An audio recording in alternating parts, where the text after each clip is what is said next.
Duty, কাজ। জি, তিনি আল্লাহর কাছে অনুমতি চাইলেন, রব্বুল আলামিন আপনি আমাকে অভিশপ্ত শয়তান করে পৃথিবীতে পাঠিয়েছেন, অভিশপ্ত শয়তান করে ফেলেছেন। এখন আমি আপনার নবী, আপনার বন্ধু আইয়ুব নবীর পেছনে লাগতে চাই, তার জন্য তার কিছু অনিষ্ট করতে চাই, তার কিছু ক্ষতি করতে চাই। তিনি 24 ঘন্টার ভেতরে 24 ঘন্টাই কোনো না কোনো ভাবে কারো না কারো মাধ্যমে আপনি রব্বুল আলামিনের ইবাদতে মশগুল। আমি আল্লাহ আপনার সেই আইয়ুব নবীর ব্যাপারে, আপনার আইয়ুব নবীর পেছনে লাগতে চাই। শয়তান কি সামনে লাগে না পেছনে? পেছনে। শয়তানের কাজে কি? পেছনে লাগা। হ্যাঁ, আমাদের সমাজে, আমাদের দেশে এরকম আছে না নাই? যে দেখবেন পেছনে লাগছে বুঝবেন এটা কি শয়তান না, শয়তানের ওয়াসওয়াসা প্রাপ্ত। শয়তান তো বলা যাবে না মানুষকে, হ্যাঁ, তিনি শয়তানের ওয়াসওয়াসা প্রাপ্ত, অর্থাৎ ওয়াসওয়াসা পেয়েছে, কিছুটা ঝাড়ফুঁক খাইছে।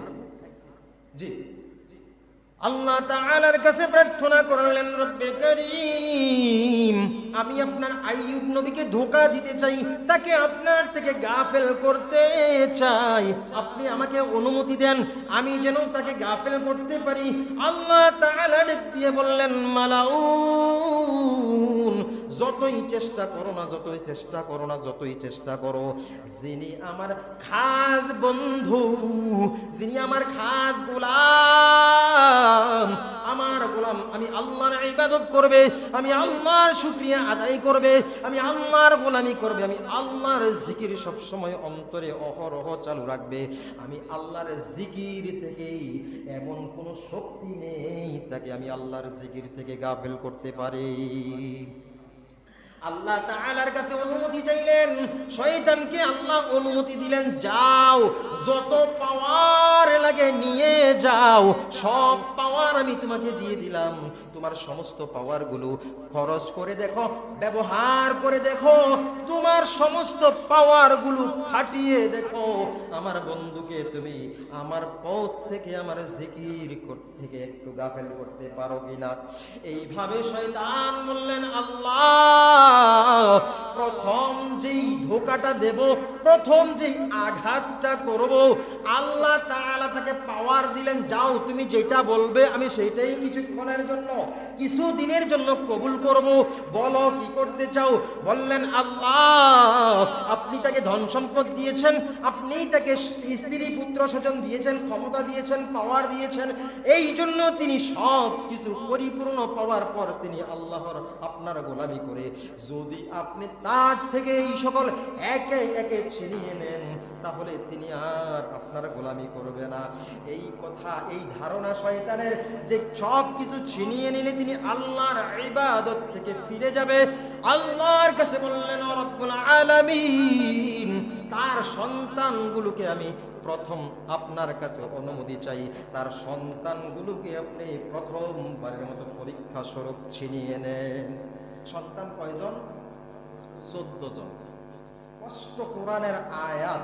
আল্লাহ তাআলা সূরা সদের 82-83 নম্বর আয়াতে বলেছেন, সূরা সদ, সূরাতুর এই সদের 83 নম্বর আয়াত, 83, 84, 85 এরকম 4-3টা আয়াত আসছে। 83 নম্বর আয়াতে বলছেন আল্লাহ তাআলা, তিনি যে দোয়া করছেন, আনতা মাসানিয়া দুররু ওয়া আনতা আরহামুর রাহিমিন, এই আয়াতটা। এর পরের আয়াতে 84 নম্বর আয়াতে আল্লাহ বলেছেন, আমি তার পরিবার সপরিবার ফিরিয়ে দিয়েছি। সুবহানাল্লাহ। কি করছে? একবার নিয়েছে, নিয়ে আবার ফিরাই দিয়েছে। এই কথাটাও আল্লাহ কোরআনে বলে দিয়েছেন, অস্বীকার করার কোনো কারণ নেই। আল্লাহ তাআলা যেটা বলে দিয়েছে। এবার বললেন, তার সন্তানগুলোকে আমি মেরে ফেলতে চাই, ও আল্লাহ আপনি তার সন্তানগুলোকে নিয়ে যান।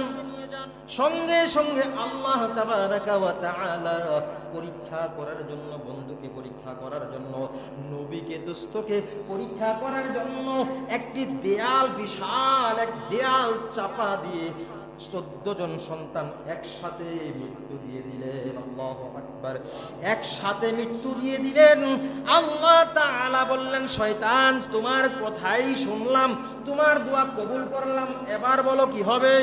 এবার 14 জন সন্তান হারানোর পর আইয়ুব আলাইহিস সালাম কেঁদে কেঁদে চোখের পানি ফেলে ফেলে আসমানের দিকে তাকিয়ে কাঁদে আর বলে, আল্লাহ রাব্বুল আলামিন, আমার কোনো দুঃখ নাই, আমার কোনো কষ্ট নাই। তুমি আমাকে যখন এই দুনিয়ায় আমি এসেছি, একা এসেছি, ল্যাংটা এসেছি, কিছু নিয়ে আসি নাই, কোনো সম্পদ নিয়ে আসি নাই, কাপড় নিয়ে আসি নাই, কোনো আপনজন নিয়ে আসি নাই। এই দুনিয়ায় আসার পর তুমি আমাকে এত কিছু দান করেছো, আর এই সন্তান 14 জন তুমি আমাকে দান করেছো। এই সন্তানগুলো ছিল তুমি আল্লাহর পক্ষ থেকে আমার কাছে আমানত। সুবহানাল্লাহ, এই আমানত তোমার জিনিস, তুমি নিয়ে গেছো, আমার কোনো দুঃখ নাই। চোখের পানি ফেলে ফেলে আল্লাহর দরবারে নামাজ আদায় করলেন, সিজদা করলেন আর শুকরিয়া আদায় করলেন। সুবহানাল্লাহ। শয়তান বললেন, ও আইয়ুব, এই কেমন আচরণ, এই কেমন ব্যবহার, 14 জন সন্তান তোমার মাওলা তোমার থেকে একবারে ছিনিয়ে নিলেন, একসাথে মৃত্যুদান করলেন, তুমি এ কেমন ভাবে শুকরিয়া আদায় করতে পারো, কেমন করে তুমি আলহামদুলিল্লাহ বলতে পারো, আমার বুঝে আসে না। আল্লাহ তোমার প্রতি অবিচার করেছে, তোমার প্রতি অবিচার করেছে, তোমার প্রতি জুলুম করেছে, তুমি আল্লাহর নাফরমানি করো। নাউজুবিল্লাহ। এদিক দিয়ে দোয়া করছে ধ্বংস করার জন্য, মেরে ফেলার জন্য করে, আবার আইয়ুব আলাইহিস সালাম কি দিয়া বলতেছে, তুমি নাশকর করো। আমাদেরকে এরকম ধোকা দেয় কি দেয় না? আসিনি আমরা অনেকে এরকম ধোকায় পড়ে যাই। কিছু একটা হারিয়ে ফেললে কয়, হুজুর সারা বছর নামাজ পড়ি, আমারই আল্লাহ এই দুঃখটা দিয়েছে। আসেনি? হ্যাঁ, সারা বছর নামাজ পড়ি, সারা বছর আল্লাহর পথে চলি, তবুও কেন বড় বড় কষ্টগুলো আমি পাই? আরে আপনাকেই তো দেবে। কাকে দেবে? হ্যাঁ, আপনি হাল চাষ করছেন না আপনারা লাঙ্গল দিয়ে? হাল চাষ করার সময় যেই গরুরা শক্তিশালী বেশি আর যেই গরুরা দুর্বল, মই দেওয়ার সময় এই মইয়ের মধ্যে দেখেন শক্তিশালী গরুর মই যেগুলা জোড়া, এই জোড়ার মধ্যে একটু ওজন বেশি চলছে, ঠিক না বেটা? আর যেটা দুর্বল এটার মধ্যে ওজন কম দিছে। যেটা শক্তিশালী আপনিও তো এটার মধ্যে বোঝা বেশি দিচ্ছেন। আবার আল্লাহ বললেন, যে সইতে পারে তাকেই তো আমি পরীক্ষা করি। হ্যাঁ, তিনি তখন শুকরিয়া আদায় করলেন, রব্বুল আলামিন আপনার কাছে শুকরিয়া, আলহামদুলিল্লাহ আপনি সন্তান দিয়েছিলেন, আপনার আমানত ছিল, এগুলো আমার উপরে আপনার দেয়া আমানত। এই আমানত, আপনার সম্পদ আপনি নিয়ে গেছেন, আপনার সন্তান, আপনার দেওয়া সম্পদ আপনি নিয়ে গেছেন, আমার কোনো দুঃখ নাই। আমি আপনার আমানতদারি রক্ষা করতে পেরেছে কিনা সেই কথা আপনি বলুন। সুবহানাল্লাহ। আমাকে যে দায়িত্ব দিছিলেন, এই দায়িত্বটা পালন করতে পারছি আল্লাহর রিজিক। আপনারটি আপনি নিয়ে নিছেন, আমার কোনো কষ্ট নাই, তবে আমাকে যতটুকু দায়িত্ব দিছিলেন এতটুকু পালন করতে পারছি তো। আল্লাহু আকবার। শয়তান এখানে কি পাস না ফেল? শয়তান তো আসছিল এইটা কইরা তার মনটাকে আল্লাহর থেকে বিমুখ করার জন্য, দূরে সরিয়ে নেওয়ার জন্য, কিন্তু কি করলো? পারলো না। তিনি চলে গেলেন দুঃখ পাইয়া। বললেন, আল্লাহ বললেন, শয়তান ফেল মারলে তো? বলে, আল্লাহ আমি আরো পরীক্ষা করতে চাই। কি পরীক্ষা করতে চাও? বলে, সম্পদগুলো ছিনিয়ে নিতে চাই, সম্পদগুলো ছিনিয়ে নিতে চাই, তার হাত থেকে ক্ষমতা ছিনিয়ে নিতে চাই, তার হাত থেকে পরিবার পরিজন সব ছিনিয়ে নিতে চাই, তাকে একদম রাস্তার কাঙ্গাল বানিয়ে ফেলুন। আমি দেখতে চাই তিনি কতক্ষণ কষ্ট করে আপনার নাম অন্তরে জারি রাখে। সুবহানাল্লাহ।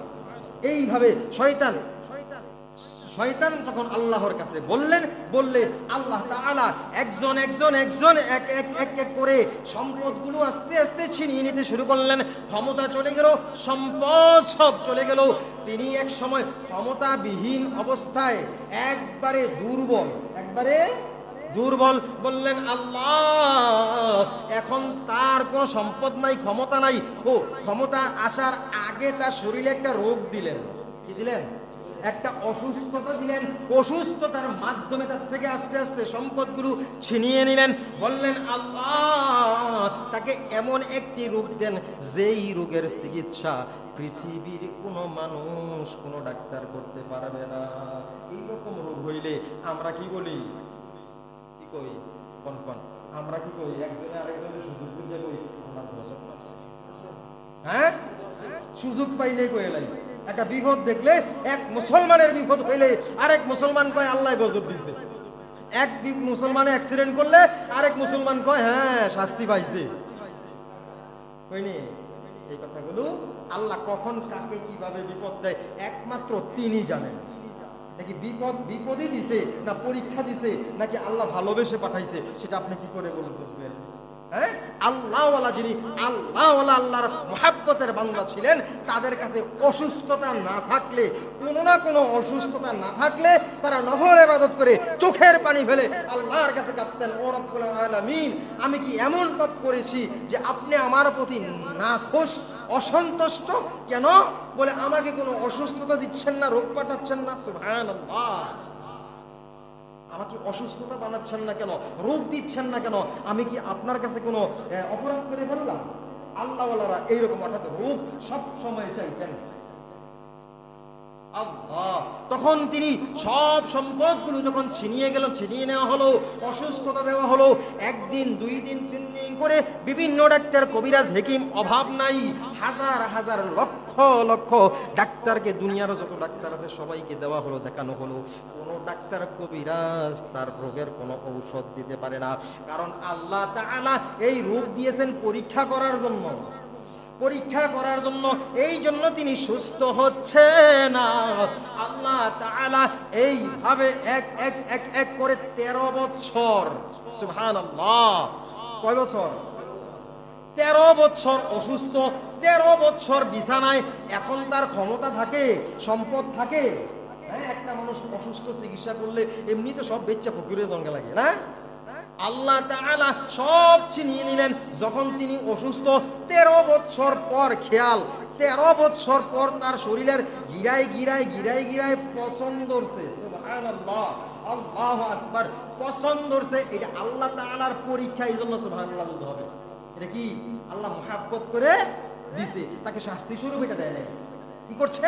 পরীক্ষা। এই জন্য আমরা বলতে হবে কি সুবহানাল্লাহ। হ্যাঁ, এইটা যদি শাস্তি হতো তাহলে আমরা বলতাম নাউজুবিল্লাহ। শাস্তি নয়, এটা কি? পরীক্ষা। আল্লাহ তাআলা এইরকম ভাবে তাকে 13 বছর পর শরীরের বিভিন্ন গিরায় জোড়ায় পছন্দ ধরেছে, পচতে শুরু করেছে।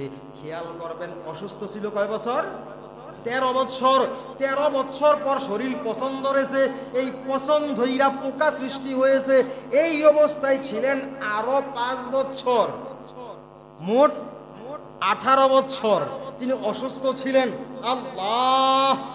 আল্লাহ, অসুস্থ ছিলেন তিনি 18 বছর। আল্লাহু আকবার, আল্লাহু আকবার। এইভাবে অসুস্থ অবস্থায় থাকতে তার অসহ্য হয়ে গিয়েছে। তার জিহ্বা ছাড়া, কলিজা ছাড়া সমস্ত শরীরটা পছন্দরে পোকা সৃষ্টি হয়ে গিয়েছে। আল্লাহ, পোকা ধরে গিয়েছে। যখন পোকাগুলো শরীর থেকে ছুটে মাটিতে পড়ে যেত, উনি এইরকম ধরে এনে বলতেন, আল্লাহর মেহমান, আমার শরীরে আরো কিছু খাবার রয়েছে। আল্লাহ, আল্লাহু আকবার। তিনি বলতেন, আল্লাহর মেহমান, তুমি যাইও না, আমার শরীরে আরো খাবার আছে। আল্লাহু আকবার, আরো খাবার খেয়ে যাও। মাটি থেকে পোকাটা এনে শরীরে লাগাই দিতেন। সুবহানাল্লাহ। আর জিকির করতে থাকতেন, মাওলা পাকের জিকির করতে থাকতেন। বলতেন, আল্লাহ, আমি আপনার প্রতি বিন্দু পরিমাণ অসন্তুষ্ট নই। আল্লাহ, বিন্দু পরিমাণ অসন্তুষ্ট নই আমি। আলহামদুলিল্লাহ। এক সময় দেখা গেল একজন করে স্ত্রীগণ আসলো, ও স্বামী আইয়ুব, আমাদেরকে তালাক দিয়ে দেন, কেননা আপনার এখন স্ত্রীর প্রয়োজন নাই, আপনার এখন সম্পদ নাই, রাজত্ব নাই, ক্ষমতা নাই, কিচ্ছু নাই, আপনার সাথে 6 জন স্ত্রী কেন থাকবো? এইরকম স্ত্রীরা বাংলাদেশে আসেনি? একটু দুর্বলতা দেখা দিলে কয় এই স্বামী কিনা পছন্দ না, যোগ্যতা না, বিভিন্ন কারণ দেখায়। হ্যাঁ, আছে না নাই? আমি মা বোনদেরকে বলবো, ও মা, এই স্বামীর খেদমত করার জন্য বাবা আদম সফিউল্লাহকে সৃষ্টি করার পর মা হাওয়া আলাইহিস সালামকে সৃষ্টি করেছেন আদমকে খেদমত করার জন্য। কি করার জন্য? খেদমত করার জন্য। প্রথম সৃষ্টি করেছে কাকে? বাবা আদম আলাইহিস সালাম। প্রথম সৃষ্টি করেছেন মাটি থেকে, সৃষ্টি করেছেন বাবা আদম। আর হাওয়া আলাইহিস সালামকে মাটি থেকে নয়, তার একটা হাড়, একটা পার্টস থেকে তৈরি করেছে। সুবহানাল্লাহ। তাহলে তিনি কিনা মাটির তৈরি নয়, হাওয়া আলাইহিস সালাম তার দেহের একটা অংশ মাত্র, একটা অংশ মাত্র। হ্যাঁ, এই একটা অংশ দিয়ে তাকে তৈরি করা হয়েছে যাতে তিনি তার খেদমত করতে পারে, সারা জীবন তার খেদমত করবে, তার সেবা করবে, তার মন খারাপ হইলে মনকে খুশি রাখবে। এই জন্যই তাকে সৃষ্টি করা হয়েছে। সুবহানাল্লাহ। স্ত্রীরা বললেন, ও স্বামী আইয়ুব, আর এক সেকেন্ড নয়, আমাদেরকে তালাক দেন, আমরা তালাক নিতে চাই। বললেন স্বামীর কাছে। এখনকার বর্তমানের মা বোনেরা, আমার মায়েরা, আম্মা জানেরা, আয়েশা স্বামীকে বলবে তো দূরের কথা, ডাইরেক্ট কোর্টে যাইয়া তালাক দেয়। তালাক ডিভোর্স, ডিভোর্স দেয়, দেয় কিনা? হ্যাঁ, যেই মারা, যেই আম্মা জানেরা ডিভোর্স দেয়, ডিভোর্সের চিন্তা করে তারা আল্লাহর আদালতে জবাব দিতে হবে, জবাব দিতে হবে। কেননা বিয়ে করে কি পুরুষ না নারী? বিয়ে করে কেন পুরুষ? বিয়ে করে কে? পুরুষ। একটা নারী যখন একটা ছেলের সাথে বিয়ে দেয়, একটা ছেলের সাথে একটা নারী একটা পুরুষের সাথে যখন বিয়ে হয়, তখন মেয়ে পক্ষ অথবা মেয়ের কাছ থেকে যাইয়া বলা হয় তার কাছে, আমি তোমাকে বিবাহ দেব, তুমি যদি রাজি থাকো ইয়েস বলো, হ্যাঁ বলো, তারপর এসে আমরা কবুল বলাই। কি বলাই? কবুল।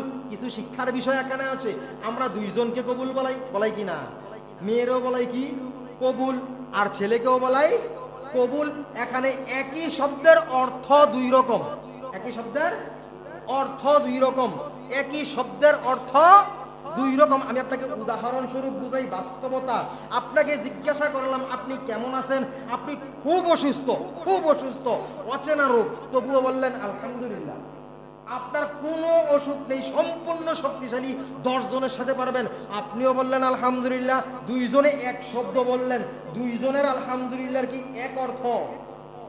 হ্যাঁ, একজন শক্তিশালী, কোনো সমস্যা নাই আলহামদুলিল্লাহ, আরেকজনে পরিপূর্ণ অসুস্থ, তবু বললেন অর্থ দুইজনের দুই রকম, যদিও শুকরিয়া করছে। হ্যাঁ, ঠিক তদ্রুপ দুইজনকে যখন বলানো হয়, মেয়েকে যখন বললাম আম্মা জান আপনি কবুল করেন, আম্মা জান আপনি কবুল করেন, তিনি যখন বললেন কবুল, তার মানে হলো আমি এই বিয়েতে রাজি। তার মানে কি? আমি এই বিয়েতে রাজি। তার কারণ কি? এটাও বলি। কারণ হলো বর্তমান যুগের যেই সকল মেয়ের বাবাগুলো, যেই সকল অভিভাবকগুলো, তারা এসে একজনের কাছে, হুজুরের কাছে অথবা একজন কন্যার, একজন পাত্রের কাছে এসে বলতে পারবে না যে আমি আমার কন্যা সন্তানকে আপনার কাছে বিবাহ দিতে চাই। এইরকম প্রস্তাব করা অথবা এইরকম গুছিয়ে একটা কথা বলার ক্ষমতা রাখে না। এই কারণে আলেম ওলামা, উকিল, এইরকম বিভিন্ন গুণীজনদেরকে নিয়ে তাকে বলানো হয়। এই জন্য সহজ শব্দে আমরা বলাই দেই, বলো কবুল, মানে রাজি। মানে কি? রাজি। খেয়াল করবেন, মেয়েকে কবুল বলাইলাম মানে রাজি, আর ছেলেকে কবুল বলাইলাম মানে তুমি বলো কবুল। তে কবুল বললো, তার কবুল বলার মানে হলো আজ থেকে তার ইজ্জত, বরণ পোষণ, হায়াত, সব কিছু, যা কিছু দুনিয়ায় লাগে সব কিছুর দায়িত্ব আমার কাঁধে নিলাম। বুঝাইতে পারছি? অর্থ কি? দুইটা শব্দ, একটা কবুল। শব্দ কি? একটা। একজনে বললো আমি তার সাথে বিবাহ বসতে রাজি, আরেকজন বললো কি তার সব কিছুর দায়িত্ব আমার মাথায়। অর্থ কি? এক হইছে। একজনে হইল রাজি, আরেকজনে হইল দায়িত্ব নিল। তাইলে কবুলের অর্থ কি? দুইজনের কাছে দুই রকম, দুইজনের কাছে দুই রকম। ঠিক তদ্রুপ তাহলে বোঝা গেল, পুরুষ মানুষ তাকে বিবাহ করলো। বিবাহ করলো কে? এখান থেকে বুঝলেন কি? বিবাহ করছে কে? মেয়ে নাকি পুরুষ? পুরুষ। জি, যেহেতু দায়িত্ব নিল, কাঁধে নিল, তার কিছু কাজ সে নিল। এই জন্য পুরুষ বিবাহ করলো, যে বিবাহ করেছে সে তালাক দেবে নাকি যে রাজি ছিল সে তালাক দেবে? বলেন। রাজি ছিল, সে বিবাহ করে নাই, আরেকজনে সব দায়িত্ব নিল, কবুল করলো, তার সবকিছুর বরণ পোষণ ইজ্জতের দায়িত্ব নিল, সে তালাক দেবে নাকি সে এক কথায় রাজি ছিল সে দেবে? যে কবুল করে দায়িত্ব নিয়েছে সে তালাক দেবে। এখন যদি মা বোনেরা আম্মা জানেরা কোর্টে যাইয়া বলে তাকে তালাক, কাজীর অফিসে যাইয়া বলে তাকে তালাক, চেয়ারম্যান অফিসে যাইয়া বলে তালাক, অমুক নেতার কাছে যাইয়া বলে তালাক, পর্দাইনার কাছে যাইয়া বলে তালাক, এই মা বোনেরা কি হালাল কাজ করছে না হারাম? সবাই বলেন হালাল না হারাম? বিয়ে করলো একজন, তালাক দিল আরেকজন। বিয়ে করছে পুরুষে, তালাক দিছে মহিলায়। বোঝা গেল ইসলাম এটাকে সমর্থন করে না। কারণ যে খায় সে জবাব দেবে, যে ঋণ নেয় সে ঋণ পরিশোধ করবে নাকি অন্যজন? এখন ঋণী সে, যেহেতু দায়িত্ব নিছে, দায়িত্ব যে নিয়েছে সে ঋণী, পরিশোধ করবে সে। এখন মেয়ে তালাক দিয়া কয় আমাকে মোহরানা দাও। মোহরানা যাচি নেও না, কাবিন কি কয়, কাবিনটা দাও। হ্যাঁ, এইটা একটা ফ্যাশনে দাঁড়াই গেছে, ব্যবসায় পরিণত হয়ে গেছে বর্তমান যুগে।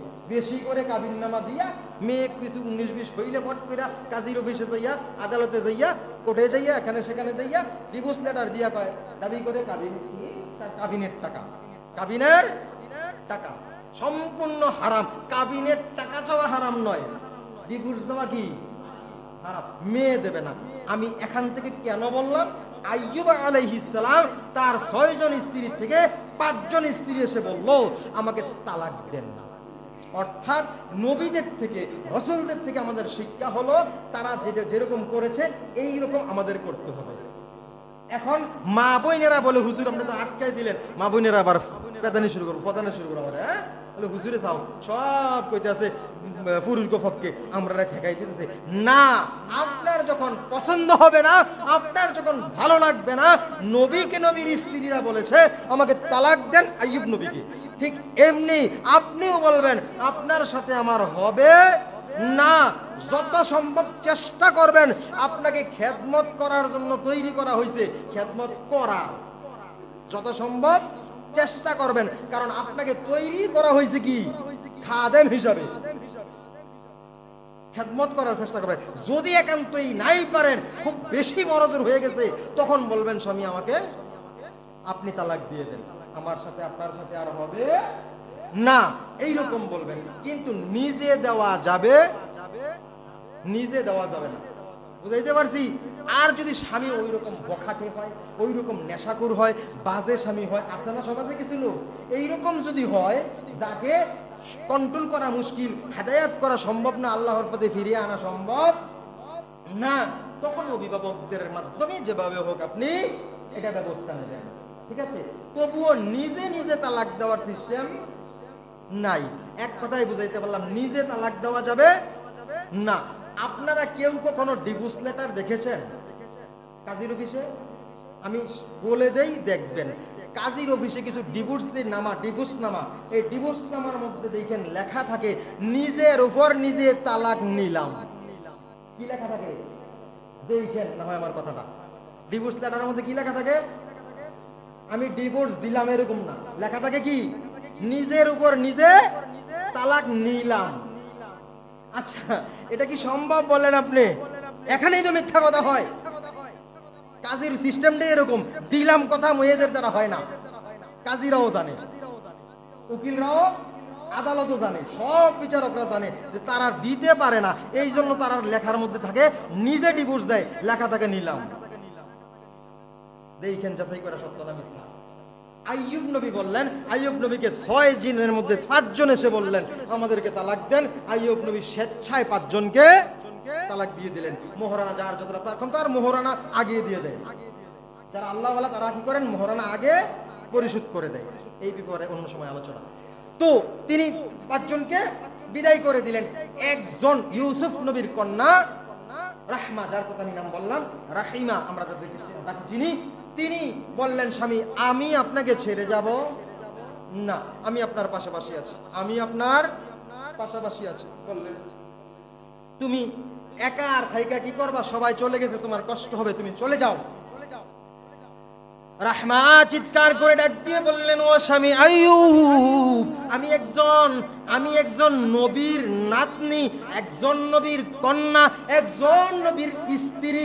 এত গুণ যেই মহিলার ভিতরে, এই মহিলাকে যদি ময়দানে মাহশরে আল্লাহ ডাক দিয়ে বলে, ও রাহমা, তুমি কেমন করে আমার একজন বন্ধুকে বিপদের মুখে ফেলে দিয়ে চলে আসতে পারলে? আমি আল্লাহর আদালতে কি জবাব দেব? আমার কোনো জবাব থাকবে না। এই রকম দুশ্চরিত্র চেহারা আমি আল্লাহর দরবারে দেখাতে পারবো না। আমি যত সমস্যাই হোক না কেন, আমি আপনার খেদমতে সারা জীবন আপনার সাথে নিয়োজিত থাকবো। এইভাবে রহমা রয়ে গেলেন। এক সময় এমন দেখা যায়, তার শরীর থেকে যে পোকাগুলো, এই পোকাগুলো যখন পোকায় খাইতো, এই জায়গাটা পেকে পুজ হইয়া যাইত।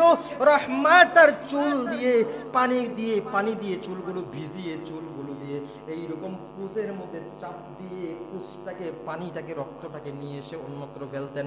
এইভাবে পরিষ্কার করতেন। যখন দেখতেন রহমা এই চুল দিয়ে পরিষ্কার করা অবস্থায় হযরত আইয়ুব আলাইহিস সালাম চিৎকার করতেন, জ্বালা পোড়া করত।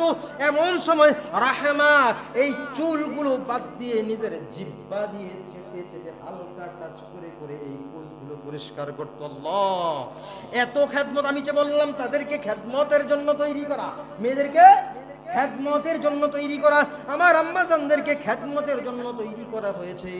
এমন ভাবে খেদমত করে তারা দৃষ্টান্ত রেখে দিয়েছেন পৃথিবীর বুকে, যে এইভাবে খেদমত করে স্বামীকে সুস্থ করার চেষ্টা করতে হয়। হ্যাঁ, আজকাল স্বামী অসুস্থ হইলে আমার আম্মা জানারা, অনেক আম্মা জানারা আবার ভালো আছে, সবাই না, কিছু কিছু আম্মা জানারা বিছানা আলাদা করে ফেলায়। কিছু কিছু আম্মা জানারা কি করে? বিছানা আলাদা করে ফেলে। সময়ে বলতে পারবো কিনা আমি বলে দিই শর্ট করে। আমি একটা ছোটবেলায় আমার এক জেনা সম্পর্কে এক হুজুরের কাছে একটা ওয়াজ শুনছিলাম, গল্প আর কি, ছোট্ট করে। প্রায় সময় আমি বলি মাঝে মধ্যে। এই একবারে অসুস্থ, অনেক দিন অসুস্থ, ঘরে বিছানায় পড়ে রয়েছে। বিছানায় পড়ে থাকলে তো আম্মা যান বিছানা আলাদা কইরা এক রুমে অসুস্থ ব্যক্তি, আরেক রুমে মহিলা থাকতেছে, আম্মা জানে থাকে। আমি আম্মা জান বলছি আর কি, সব মেয়েরাই আম্মা জান বলি আমি। তো তিনি ওই রুমে থাকতেন, থাকার প্রতিদিন নামাজের সময় দোয়া করতেন, আল্লাহ আমার মাথায় যত চুল অত হায়াত। এই মহিলারা এরকম ডায়লগ আছে না নাই? আমার মাথায় যত চুল অত হায়াত দাও। তো একদিন জিজ্ঞাসা করে স্বামী, আচ্ছা তুমি এশার নামাজ পড়ো, আচ্ছা তুমি যে প্রতিদিন নামাজ পড়ো, আমি তো এখানে রোগী মানুষ পড়ে থাকি, অনেকদিন অসুস্থ, আমার জন্য দোয়া করলে তো তুমি আল্লাহর দরবারে আমাকে সুস্থ করতে পারো, দোয়া কইরা। বলে আমি না দোয়া করলাম এশার নামাজ পড়া, আল্লাহ জানি আমার হায়াতটি সহ আপনাকে দিয়ে দেয়, তবু আপনার আল্লাহ সুস্থ করো, দোয়া করো। ও আচ্ছা করছো, আচ্ছা ঠিক আছে। রাত্রি যখন গভীর 2টা-3টা বাজলে ষাঁড় গরুরে পানি দিছে ড্যাগের ভিতরে, দেখছিনে ডেসপি ড্যাগ বা যেটাই বলেন, হ্যাঁ এইরকম ঘরের ভিতরে। কুরবানির ঈদের আগে গরু তো ঘর থেকে বাইর করা যায় না, ঠিক নেই? গ্রাম অঞ্চলের মানুষ বুঝবেন খুব সহজ, বাইর করা যায় না, কারণ এটা অনেক সার মশলা দিয়ে তাজা করে বাইর করা সম্ভব হয় না। ঘরের ভিতরে খাবার টাবার দেয়। এবার পানি দিছে ডেস্কির ভিতরে, ড্যাগের ভিতরে দিলে, যখন ডেস্কির ভিতরে দিছে আর খাবে, ষাঁড় গরু মাথা, ছোট ছোট শিং, মাথা চাপ দিছে নিচের খাসা খাওয়ার জন্য, শিং ড্যাগের ভিতরে ঢুকে গেছে। ঢুকে গেলে এখন গরুর কি হাত আছে টান দিয়ে ছড়াইবো? হ্যাঁ, হাত নাই, টান দিয়ে ছড়াইতে পারতো না। এখন এটা লাড়াচাড়া করতে করতে দেখেছে কোনো কিছু পারতেছে না। গরুর মাথা যখন বন্ধ হয়ে গেছে, পাগলের মতো হইয়া ছুটটা চিল্লে বললে ঘর ভাঙ্গা, দরজা ভাঙ্গা, ওই ঘরের দরজা ভাঙ্গা, এই ঘরের দরজা ভাঙ্গা, ঘরের ভিতরে ঢুকে গেছে। ঢুকে যাওয়ার পর এবার ঘরের দরজা ভাঙ্গা যখন গরু ভিতরে ঢুকে, তখন কি মানুষগুলো সজাগ থাকতে পারে? চিৎকার মেরে মহিলা উঠছে, আম্মা জান উঠছে, উইঠা কইতাছে, হায় হায় আমার ঘরে তুফান শুরু হয়েছে, কি হয়েছে? তাড়াতাড়ি করে কোন রকম উইঠা ওই রুমে স্বামীর কাছে গেছে, অসুস্থ স্বামীর কাছে যাইয়া বলতাছে, আর এদিক দিয়ে কি জানি একটা ঢুকছে, দেখো সমস্ত শরীরটা গরুর মতো, মাথাটা কালো গোল, কি জানি মাথা দোয়ার গরুর মতো দেখা যায় না, ড্যাগের নিচ তলা। এবার বুঝছেন ব্যাপারটা, বডি গরু, মাথা ড্যাগের তলা গোল। এইবার মহিলার অন্ধকারে তো রাত্রি গভীর, চিৎকার দিয়ে বলতেছে, স্বামী কি জানি আইছে, না জানি আজরাইল আয় পড়ছে। এবার ওই রুম থেকেই দরজার সামনে এসে বলতেছে, এক রুমে আরেক রুমের দরজা, ওই রুম থেকে বলতেছে, স্বামী এখানে মনে হয় আজরাইল এসেছে, কি জানি আইছে দেখেন। কি আইছে? কয় পুরা বডিটা গরুর আর মাথাটা ডেগের দলির মতো কালো, কি জানি দেখা যায়, ভয়ঙ্কর অবস্থা, আমি খুব ভয় পাচ্ছি, কি করব? বললেন, তুমি যে রাত্রিবেলা সারা নামাজ পড়ে আল্লাহর কাছে বলছো, আল্লাহ আমার যত হায়াত আমার স্বামীকে দিয়ে দাও, তবুও আমার স্বামীকে সুস্থ করে দাও, এইভাবে দোয়া করেছো নামাজের বিছানায় বসে বসে, তোমার দোয়া আল্লাহ কি কবুল না কইরা পারে? তোমার হায়াত গুলো আমাকে ট্রান্সফার কইরা দিছে, এইবার তোমার মৃত্যুর জন্য আজরাইল ফাড়াই দিছে। কি কয়? স্বামী বুঝা ফেলাইছে ঘটনাটা, বুঝাই মজা করতেছে। ওই যে গরু যখন দেখছে গরু বডি আর মাথার মধ্যে ডেকের তলির মতো দেখা যায়, স্বামী তো বুঝতে পারছে যে ঘটনাটা কি। হ্যাঁ, তাকে না বইলা তার সাথে একটু মজা করছে, কি তুমি যে দোয়া করছো আল্লাহ যেন তোমার হায়াতরি আমারে দিয়ে দেয়, আল্লাহ কবুল করে ফেলছে, এখন এগুলা তোমার আজরাইল, তুমি মৃত্যুর জন্য রেডি হও। এবার মহিলা বলতেছে, ওই আজরাইল, আমি তো অসুস্থ ব্যক্তি না, বছরের পর বছর, বছরের পর বছর ওই রুমে একটা মানুষ পইরা থাকতে থাকতে পছন্দ হইরা গেছে, ওইটার মৃত্যু তাড়াতাড়ি হওয়া উচিত। নাউজুবিল্লাহ। আজরাইল মনে হয় আল্লাহ আপনাকে তার জন্য পাঠাইছে, ওই রুগী ওই রুমে, আপনি ওই রুমে যান। বুঝছেন কথা? হ্যাঁ, ভালোবাসাবাসীর কি হিসাব চিন্তা করেন আপনি, কত ভালোবাসে মহিলারা, কত। যখন বিপদের মুখোমুখি অনেক সময় কি করে, বিছানা সাইরা তো যায়, আজরাইলও দেখাই দেয় ওইখানে। তো আইয়ুব আলাইহিস সালামের ঘটনা করতে গিয়া মাঝে মধ্যে এরকম কিছু উদাহরণ আমি শুনেছিলাম, এই জন্য এটা বলি, এটা অবশ্য হাদিস কোরআনের কথা না, একটা গল্প, আল্লাহ পাক যেন মাফ করে, উদাহরণ স্বরূপ বুঝাই। তো এই আইয়ুব আলাইহিস সালাম বললেন যে রাহিমাকে বললেন, এভাবে তুমি এত কষ্ট করছো, তুমি না করলেও পারো। এক সময় রাহিমা তাকে কাজ করে করে, পরিশ্রম করে করে তাকে লালন পালন করতে শুরু করলেন, কারণ আইয়ুব নবীর সমস্ত শরীরে কি পোকা, জি পোকা, পচন ধরে আছে। এই অবস্থায় এক জঙ্গলার ভিতরে কোন রকম একটা ছোট্ট করে কি কয় ছাপড়া এরকম ধরনের একটা ঘর করে এখানে বসবাস করছেন, কোনো মানুষ গন্ধে তার কাছে আসতে পারছে না। এই অবস্থায় রহিমা প্রতিদিন কাজ করে এনে তার খাবার সংগ্রহ করেন, তারা দুজনেই রোজা রাখেন, দুজনেই রোজা রাখেন। ইফতারের সময় হলে স্বামীর ইফতারের আয়োজন করে দেন, খাবারের আয়োজন করে দেন। প্রতিদিন কাজ করে মহিলারা রহিমা এনে তাকে দেন। হ্যাঁ, এখানেও কিছু মাসালা শিক্ষার আছে। অনেক মহিলারা কাজ করার সময় কাজ করে, চাকরি করে, এটা সেটা করে, হুজুর মহিলারা কি কাজ করা নিষেধ? আমরা পর্দা করে কি কাজ করা যায় না? জি যাবে, যাবে। পর্দা করে কাজ করা জায়েজ আছে, পর্দা করে কাজ করা কি জায়েজ আছে, যদি কোনো পুরুষের সামনাসামনি বসে থাকতে না হয়। জি, যদি কোনো পুরুষের সামনাসামনি বসে থাকতে না হয়, তাহলে আপনি কাজ করতে পারবেন। সারাক্ষণ 70 পর্দা হইরাও যদি একটা পুরুষের সামনে বসে থাকেন, আপনার দিকে তার আকর্ষণ হবে, তাই না? একটা বডির দিকে আকর্ষণ হয়ে যায়, দেখা লাগে না, শয়তান ওয়াসওয়াসা দেয়। এই জন্য পর্দা করতে হবে, পর্দা করে কাজ করতে পারবেন, তবে কোনো পুরুষের সামনে বসে থাকে নয়। এইভাবে রাহিমা কাজ করতেন, শয়তান এসে আইয়ুব নবীকে ধোঁকা দিলেন, বললেন আপনার স্ত্রী চুরি করে এনে আপনাকে খাওয়ায়। শর্ট করছি, আপনার স্ত্রী আপনাকে চুরি করে এনে খাওয়ায়, আপনি কি জানেন? বলে তুমি নিশ্চয়ই শয়তান। বলে আমি শয়তান হই আর যে হই, আমার কথার প্রমাণ তো আপনি করতে হবে, আমি মিথ্যা বলছি না সত্য বলছি। বলে প্রমাণ কি করে করব? বলে আপনার আজকে আপনার বেগম যখন রহিমা আসলে আপনি তার চুল চেক করবেন। এইদিকে চক্রান্ত করে সারাদিন কোনো খাবার না পাইয়া, কোনো কাজ না পাইয়া তিনি পেরেশান ছিলেন। এই মুহূর্তে শয়তান মুরব্বী সাজ্জা তার সামনে দাঁড়াইছিলেন।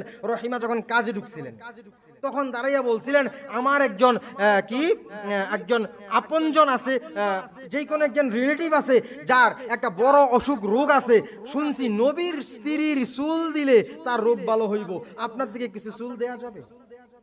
কৌশলটা কি? আপনার থেকে কিছু চুল দেওয়া যাবে, রোগ ভালো করবো। তিনি বললেন উপকার হইল, তো আমারই স্বামীর অনুমতি ছাড়া পারবো না। বলে জরুরি আপনার সাথে আমার আর দেখা হবে না, আপনি তো অনেক দূরে, স্বামীর অনুমতি না হয় নিয়ে নিয়েন, কিন্তু আমাকে কটা চুল দিয়ে আপনি চলে যান, আজকে নয় কাজ পান নাই সারাদিন, আপনাকে আমি কিছু খাবারের ব্যবস্থা করে দেব। শয়তান খাবারের ব্যবস্থা করে দিলেন, আর তাকে কিছু চুল দিয়ে দিলেন, নিয়ে নিলেন। নিয়ে এদিক দিয়ে আগে আইসা, রহিমার আগে আইসা আইয়ুব আলাইহিস সালামের কাছে এই ঘটনা বললেন যে চুরি করে ধরা পড়ছে, চুল কেটে দিচ্ছে। নাউজুবিল্লাহ। এই ঘটনাটার সত্যতার প্রমাণে এই যে 85 নম্বর আয়াতটা বললাম সূরা সদের 85 নম্বর আয়াতে আল্লাহ এসেছে যে আল্লাহ তাআলা আইয়ুব নবীকে হুকুম করলেন যে কিছু তৃণলতা ধরুন এবং প্রহার করুন। শুধু এইটুকু এসেছে একটা আয়াতে। হ্যাঁ, কি বলছে? কিছু তৃণলতা লতা ধরে তাকে প্রহার করেন, আঘাত করেন। অর্থাৎ এই ঘটনা শুনে আইয়ুব নবী ওয়াদা করেছিলেন, যদি রহিমা আসে আর যদি দেখি সত্যি তার চুল কাটা, তাহলে আমি তাকে 100 বেত্রাঘাত করব। ওয়াদা করেছেন কে? একজন নবী, একজন নবী। নবীর ওয়াদা সত্য না হইলেও, মিথ্যা হইলেও মুখ দিয়ে যেটা বের হয় এটা করতে হয়। এই জন্য আল্লাহ আয়াত নাজিল করলেন যে আপনি যে ওয়াদা করেছেন তা পালন করুন। আপনি যে ওয়াদা করেছেন এটা ভঙ্গ করা যাবে না। তাহলে আমরা নবীর মুখের কথা বিশ্বাস করতাম না, কারণ কিছু কিছু মিথ্যা আছে এরকম বলতাম। এই জন্য আল্লাহ বললেন আপনার কথা কখনো মিথ্যা হতে পারে না, কারণ একজন নবী। তাই আপনি আপনার ওয়াদা পালন করুন বললো আল্লাহ। পরবর্তীতে ঘটনা বড় আছে, আসলে জিজ্ঞাসা করলে বললেন যে কিছুক্ষণ রাগ করে রইলেন, তখন আল্লাহ ওহী নাজিল করলেন, জিবরাইলকে পাঠাইলেন, পাঠাইয়া বললেন যে তিনি দোষী নন, আপনি তাকে জিজ্ঞাসা করুন। জিজ্ঞাসা করলে বলল আমাকে একজন মুরব্বী এইভাবে চুল কাইটা রাখছে, আসলে আমি চুরি করি নাই। ঘটনা যখন সত্য হলো, হওয়ার পর তিনি আল্লাহর কাছে বললেন আল্লাহ আমি তো ওয়াদা করে ফেলেছি, তাকে 100 বেত্রাঘাত করবো, এখন কি করব? আল্লাহ বললেন ওয়াদা পালন করুন। আরে 100 বেত্রাঘাত অযথা বিনা দোষে করব? জিজ্ঞাসা করলেন আইয়ুব নবী, বললেন না, আপনি ওয়াদা করেছেন নবীর কথা মিথ্যা হতে পারে না, যদিও ঘটনা সত্য না, তবু আপনি যেহেতু 100 বেত্রাঘাত করবেন ওয়াদা করেছেন, আপনি করতে হবে।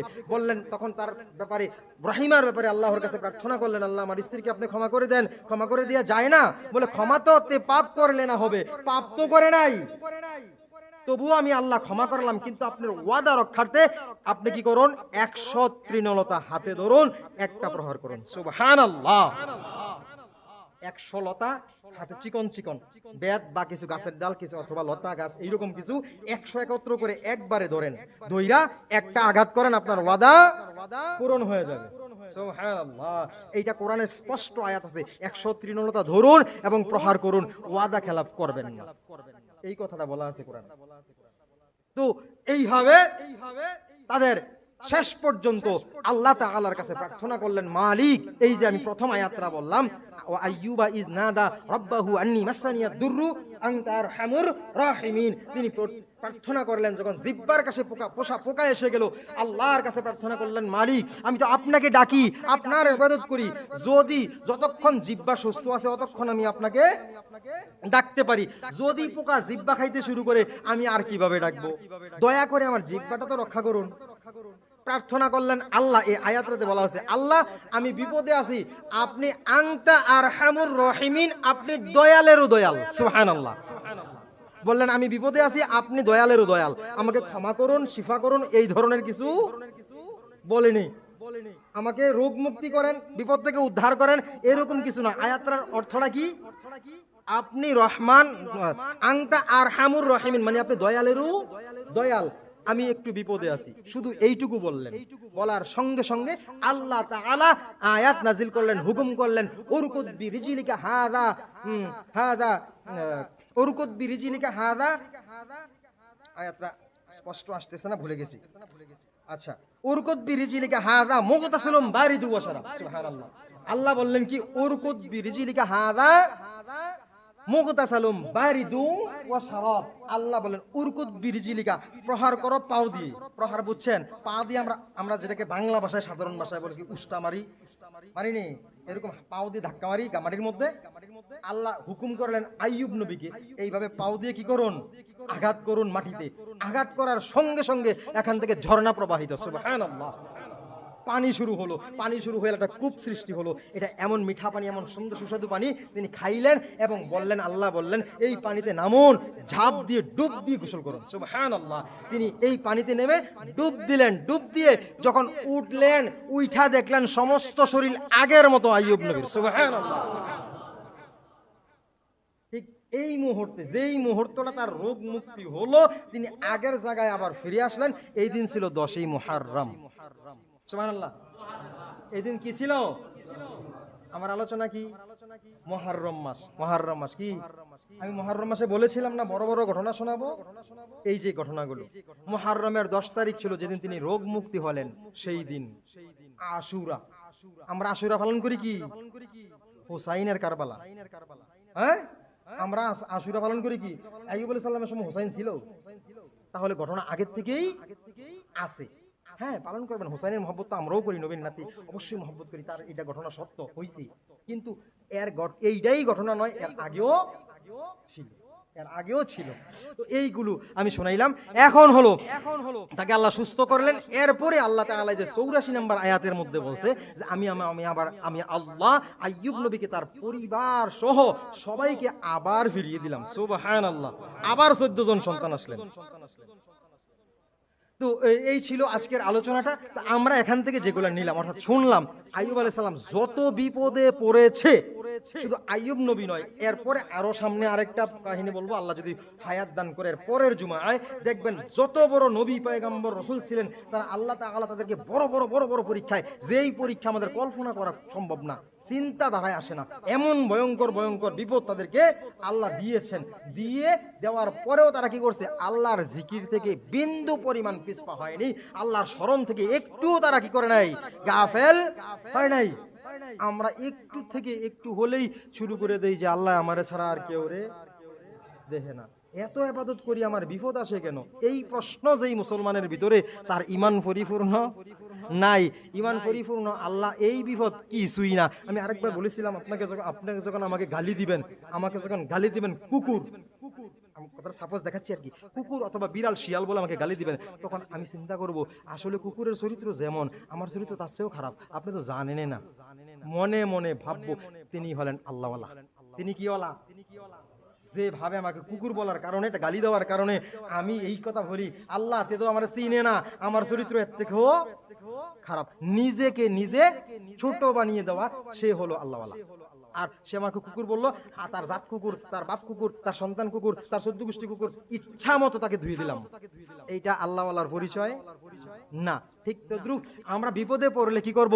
বলবো আল্লাহ কিছুই আসে নাই। এর থেকে বড় পরীক্ষা তো আপনি আল্লাহওয়ালা আপনার কত বন্ধুকে দিয়েছেন, আমারটা ছোট। আমরা কি বলবো? আমারটা ছোট। হ্যাঁ, তো আমাদের শিক্ষা হলো এখান থেকে যত বিপদে পড়ি না কেন, আল্লাহর জিকির থেকে, অর্থাৎ আল্লাহর স্মরণ থেকে, আল্লাহর ইবাদত থেকে আমরা পিছপা হওয়া যাবে না, একবারের জন্য নয়। তো আল্লাহ তাআলা আমাদেরকে এরকম খাঁটি ঈমান এবং আমল নিয়ে দুনিয়ায় বেঁচে থাকার তৌফিক দান করেন। এইরকম হেদায়াত, পরিপূর্ণ হেদায়াত আমাদের অন্তরে পয়দা করে আমাদের দিলকে সাফ করে দেয়, আমাদেরকে খাঁটি আল্লাহওয়ালা হওয়ার তৌফিক দান করে। সকলে চিৎকার মেরে বলি আমিন। ওয়া আখিরু দাওয়ানা আলহামদুলিল্লাহি রাব্বিল আলামিন। আসসালামু আলাইকুম ওয়া রাহমাতুল্লাহি ওয়া বারাকাতুহু। যারা পরে